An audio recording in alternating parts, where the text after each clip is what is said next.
السلام علیکم ورحمۃ اللہ وبرکاتہ۔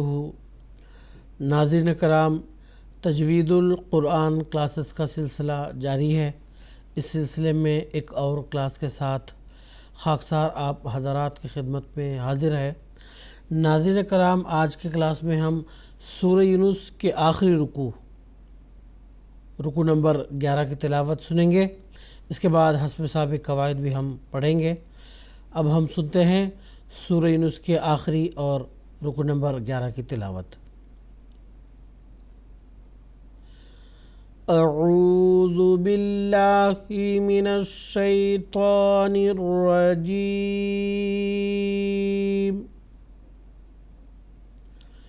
بسم اللہ الرحمن الرحیم۔ قل یا ایہا الناس ان کنتم فی شک من دینی فلا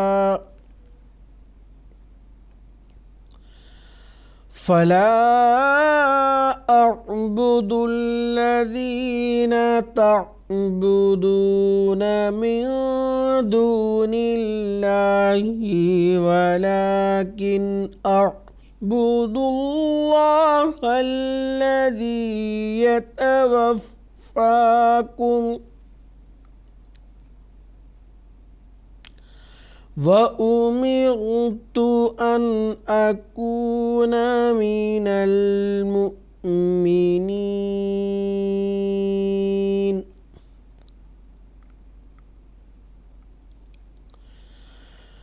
وَأَنْ أَقِمْ وَجْهَكَ لِلدِّينِ حَنِيفًا وَلَا تَكُونَنَّ مِنَ الْمُشْرِكِينَ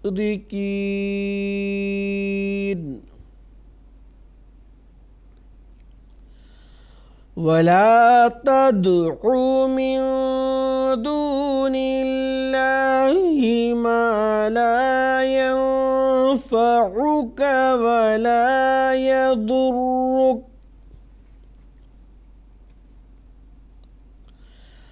فَإِن فَعَلْتَ فَإِنَّكَ إِذًا مِّنَ الظَّالِمِينَ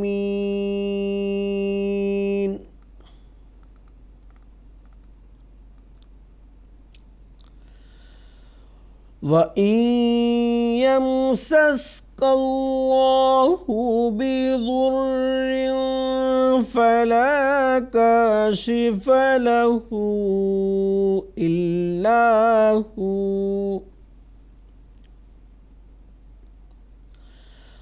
وَإِن يُرِدْكَ بِخَيْرٍ فَلَا رَادَّ لِفَضْلِهِ يُصِيبُ بِهِ مَن يَشَاءُ مِنْ عِبَادِهِ وَهُوَ الْغَفُورُ الرَّحِيمُ۔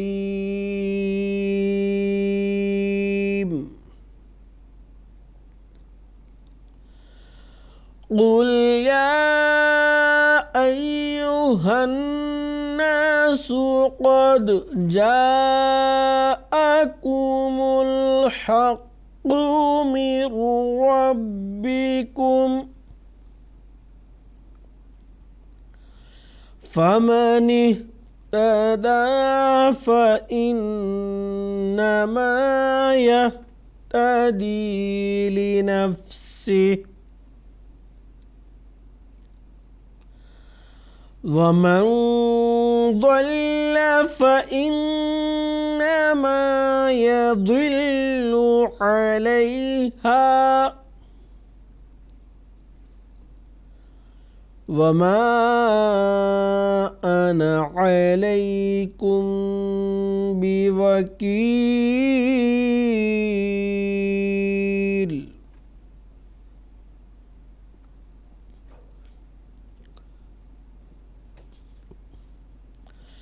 واتبع ما يوحى إليك واصبر حتى يحكم الله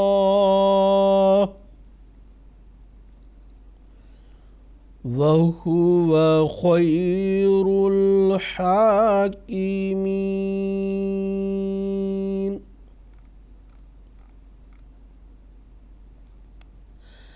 ناظرین کرام، اب تک ہم سورہ یونس کے آخری اور رکو نمبر 11 کی تلاوت سن رہے تھے۔ اب ہم قواعد پڑھتے ہیں۔ قل یا ایہا الناس، قل میں قاف کو گول پڑھیں گے، یا پر جو مد ہے ایک الف سے زائد اس کو کھینچ کر پڑھنا ہے۔ ہناس میں نون مشدد ہے، ایک الف کے برابر اس کو غنہ کے ساتھ پڑھنا ہے، اور سین کو باریک اور سخت آواز میں اس کو پڑھنا ہے۔ ان کنتم، دونوں جگہ جو نون ساکن ہے ان کا یہاں اخفا ہوگا، اور ایک الف کے برابر غنہ کی آواز بھی ہوگی۔ اخفا کہتے ہیں نون ساکن اور تنوین کی آواز کو پوشیدہ رکھ کر ایک الف کے برابر غنہ کی آواز کے ساتھ پڑھنا۔ اخفا ہوتا کب ہے؟ جب نون ساکن اور تنوین کے بعد حروف حلقی جو 6 حروف ہیں وہ بھی نہ آئے، اور یرملون یعنی یا، را، میم، لام، واو، نون یہ بھی نہ آئے۔ ان کے علاوہ جو حروف آئیں اس وقت نون ساکن اور تنوین کا اخفا ہوتا ہے۔ اور میں پھر سے بتا دیتا ہوں، اخفا کہتے ہیں نون ساکن اور تنوین کی آواز کو مکمل ادا نہ کرتے ہوئے پوشیدہ رکھ کر ایک الف کے برابر غنہ کی آواز کے ساتھ پڑھنا، اس کو کہتے ہیں اخفا۔ آگے فی شک من دینی، کاف کے نیچے جو تنوین ہے اس کا ادغام میم میں ہو گیا ہے۔ ادغام کہتے ہیں نون ساکن اور تنوین کے بعد حروف یرملون میں سے جب کوئی حرف آتا ہے تو ادغام ہوتا ہے۔ ادغام یعنی جو پہلی چیز ہے وہ دوسرے میں مل جاتی ہے۔ یہاں دیکھیں تنوین ہے، اس کی آواز تو ویسے ہی شکن نون کی آواز آخر پہ آتی ہے، لیکن آگے میم ہے تو یہ جو نون ہے اس کی آواز میم میں تبدیل ہو گئی، اس کو کہتے ہیں ادغام۔ تو یہاں ایک الف کے برابر غنہ کی آواز ہوگی۔ اس کے بعد من دینی میں نون کا یہاں اخفا ہوگا، ایک الف کے برابر غنہ کی آواز کے ساتھ۔ فلا میں لام پر مد منفصل ہے، اس کو لمبا پڑھیں گے۔ اعبد الذین، ذال کو نرمی کے ساتھ ادا کریں گے۔ تعبدون میں تا کو باریک پڑھیں گے۔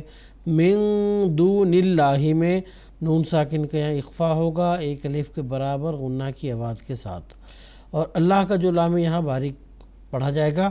وجہ اس کی یہ ہے، قاعدہ کے مطابق اللہ کا لام صرف اس وقت پر پڑھا جاتا ہے جب اس سے پہلے حرف پر زبر یا پیش ہوتا ہے۔ اگر زیر ہو تو باریک پڑھیں گے، جو یہاں زیر ہے تو یہاں پہ ہم باریک ہی پڑھیں گے۔ ولیکن نون ساکن کے یہاں اظہار ہوگا۔ اظہار کے لیے شرط یہ ہے نون ساکن اور تنوین کے بعد حروف حلقی میں سے کوئی حرف آتا ہے تو اظہار ہوتا ہے۔ اظہار کیا چیز ہے کہ نون ساکن اور تنوین کی مکمل آواز کی ادائیگی کو کہتے ہیں اظہار۔ تو چنانچہ یہاں پہ نون ساکن جو ہے اس کی آواز مکمل ادا کی جائے گی۔ اعبد اللہ الذی، اللہ کا جو لام ہے وہ گول پڑھیں گے، قاعدے کے مطابق اس سے قبل حرف پر پیش ہے، اس وجہ سے اس کو گول پڑھیں گے۔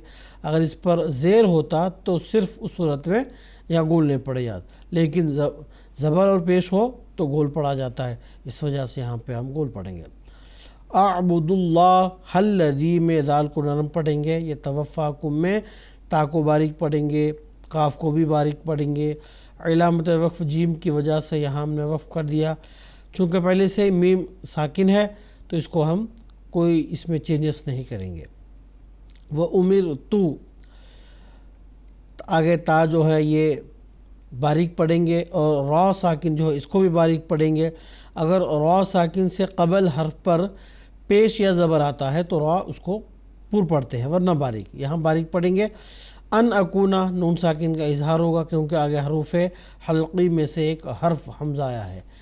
من المؤمنین، آگے علامت وقف آیت آنے کی وجہ سے ہم نے وقف کر دیا. وقف کرتے ہوئے آخری جو متحرک حرف نون ہے اس کو ہم نے ساکن کر دیا. اس کو ساکن کرنے کی وجہ سے مد عارض کا قاعدہ لاگو ہو کر جو حرف مد واو ہے اس کو ایک الف سے زائد کھینچ کر پڑھیں گے. تو ناظرین کرام آج کے کلاس میں بس اتنا ہی. انشاءاللہ اگلی کلاس میں پھر ملاقات ہوگی. السلام علیکم ورحمۃ اللہ وبرکاتہ.